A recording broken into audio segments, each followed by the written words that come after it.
prayer isn't words, it's voltage. The kind of charge that hums quietly inside the bones when the soul remembers what it's made of. People think prayer is about reciting lines or bowing heads, but the truth is much more dangerous and alive. Real prayer doesn't ask, it creates. It's the pulse of hope turning into energy, moving through the unseen fabric of existence, rewriting despair into direction. When someone truly prays, they don't talk to the sky. They ignite something inside themselves. It's the moment when silence becomes a frequency, not emptiness. The mind stops performing, the heart takes over, and what spills out isn't sound, it's resonance. The ancient ones understood this. They didn't need scriptures to know that thought, when charged with faith and emotion, can move mountains because it moves people first. Words can lie, energy doesn't. A whispered prayer with a shaking voice can split the darkness more effectively than a sermon shouted in gold-plated halls. Because what powers prayer isn't language, it's sincerity.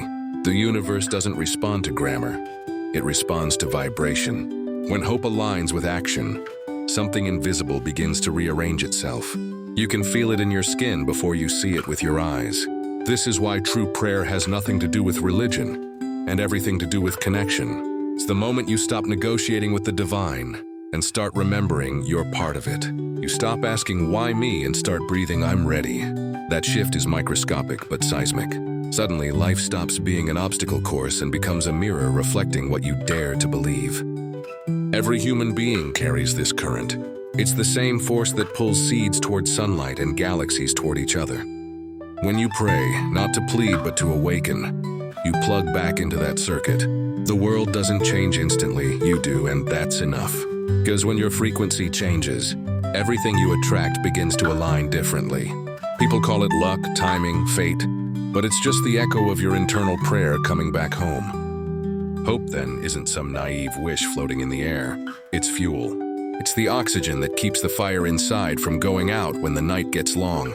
To pray is to feed that fire deliberately, to choose belief over bitterness, renewal over resignation. You're not convincing the universe to care.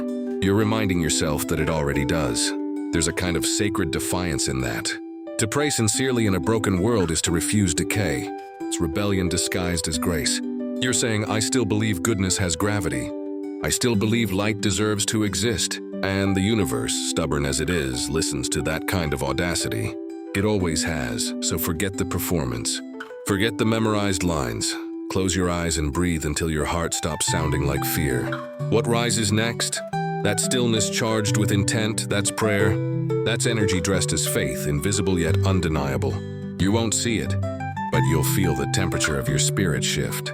You'll feel something ancient move inside you, something that has been waiting patiently for you to remember.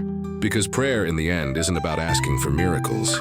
It's about becoming one. Every time you choose to believe again, every time you lift your own spirit when no one's watching, every time you forgive the world for being cruel, you're praying. You're generating hope so strong it reshapes reality itself. Prayer isn't a conversation with the divine. It's the sound of the divine waking up inside you.